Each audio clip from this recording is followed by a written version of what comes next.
that's why they're in this position right now, is because they've been riding this wave. And they've been excellent all year. And they've been the most consistent team in the playoffs, and they deserve credit for that, and Brandon, you deserve credit for pointing it out early. I also think Giannis is doing a lot of those same visualizations. I don't know about with a cigar or not, I'm not sure. But you mentioned, one of the stats you mentioned, Brandon, was you said 31 of the 35 teams that have gone up 2-0 have won the title. And Broussard, maybe help me with this before we break. So what are the 4 that were down 0-2 and came back? So you add maybe the greatest NBA finals ever, the 69 finals, Bill Russell's final title against Jerry West, Elgin Baylor, and Wilt Chamberlain. The Celtics fell down 0-2, but they had Bill Russell, so of course they came back and won. The forgotten 77 finals with Bill Walton, they were down 0-2, then they won 4 straight against Dr. J, despite Dr. J being amazing. Maybe the most famous one that people do remember, Wade to the Mavs, fell down 0-2, then they won 4 straight. Right. There's what's the fourth one? I can't remember. Oh, greatest player ever against the greatest team ever. That's what it was, right? 2016, LeBron down 0-2 they weren't just down 3-1, down 0-2. So those are the 4 instances that it's happened. I do think, Broussard, it could be part and parcel for Giannis, as we've talked about, him trying to, become one of the greatest players ever. If part of his story is, I was down 0-2 in the finals. Didn't matter. I was down 0-2 to Durant. Didn't matter. Came back and won those series. Oh, no, it'd certainly be a feather in his cap. There's no question about that. Look, right now, let's face it, even if the Bucks win this series, he's not yet on the level of LeBron James and some of the other guys you mentioned, because of the holes in his games. However, when you start picking nits later on in his legacy, this will be a big one if he could come back and win it. All right, we will have much more on the NBA Finals still to come. Brandon, I wanted to show you this. We always talk about you coming back to play. Take a listen to Hall of Famer Jerry Rice talking about the production he would be capable of putting up in today's NFL. The game really favors the wide receiver now. Yeah. Because you can't put your hands on him. I remember back in the day, if I was running a route on the backside and the ball was being thrown on the front side, I was still getting hit on the backside. So, you can't do that to players anymore. Linebackers can't take shots at you coming across the middle anymore. And, I would say, it's kind of hard, because it's hypothetical, but I probably might be able to double everything. Oh, that's all. Conservatively. I might be able to double it. Oh my goodness. Double it. Great. He might be able to double it, Brandon. All right, so here are Jerry's numbers, which are already bonkers. Imagine those times as well. Brandon, what do you think? Well, let's be clear. He's the GOAT. He had the hat on. He's the GOAT.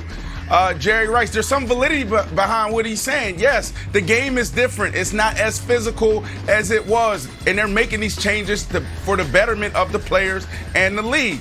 But at the end of the day, the game has also evolved on the defensive side. Like going against those Pittsburgh Steelers defenses where it's so super complex, and you're going against the Baltimore Ravens defense and the super complex. Like back in the day, Jerry, I got to be honest with you. You're the GOAT. You're the man. Thank you so much for everything you've done for the wide receiver position. But you guys, you've never seen vice coverage in the red zone. You never had 2 guys lined up in front of you in a formation that is built for punt pro.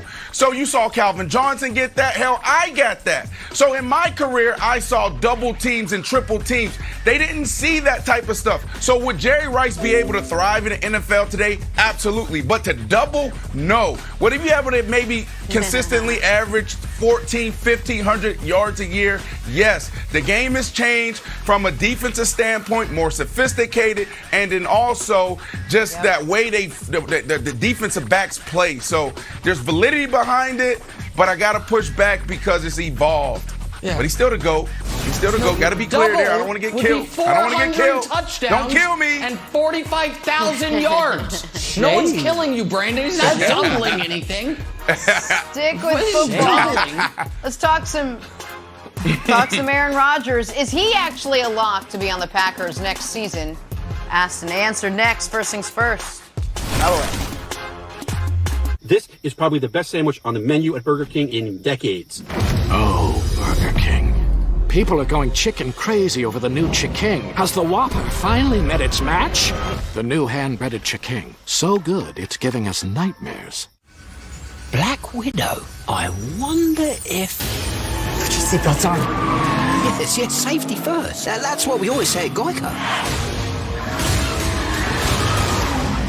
Never mind. Okay, you got a plan? We really should leave our insurance information. Exclusive role for game 2 is slow down, stop Chris Paul, don't worry about the offensive end, do everything you can on defense. Do you think Drew Holiday can do that? I think he's the best point guard defender in basketball, but he didn't have a lot of opportunities on Chris. In fact, he was mostly on Devin Booker, and Drew held Devin Booker to 0 for 6 shooting. Do you think that's an adjustment they should make, have Drew primarily focus on Chris, and do you think he can do it? I definitely think he can do it, and you make a great point. He wasn't on Chris at all, but the switching on the pick and rolls is too easy. Like, don't switch if you don't have to. At least try to get over these pick and rolls. The picks they're setting are not that hard where you can't get over. And then again, make Chris Paul finish at the rim.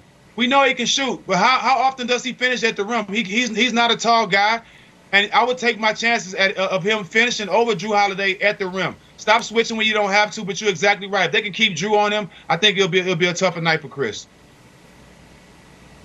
All right, Jack. Listen, Bud doesn't need to call anybody else. He just needs to call you. You were one of the great defenders when you were playing, so he just needs to call you. It seems like you got it. So that's what Bud needs to do. I don't know who you said he need to call, but just tell him to pick up the phone. I'm sure he still has your number. Here's the deal. Let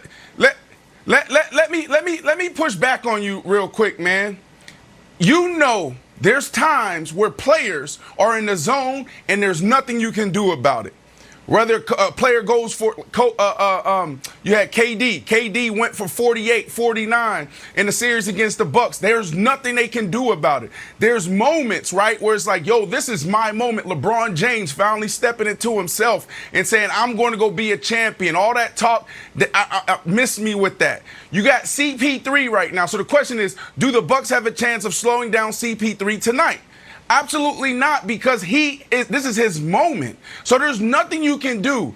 And so I guess my question to you is, all right, the adjustments are one thing and that's cool. But when you have a guy like CP3, 6 years in the game and had so many terrible exits in the playoffs, now he's in his moment. He's in this moment right now, and there's nothing the Bucks can do. So do you think that Bud, considering that and thinking about that and looking at the all-time greats in the past where we tried to throw adjustments and different things at them, do you think that they have a chance of stopping CP3 when you consider the moment that he's in right now?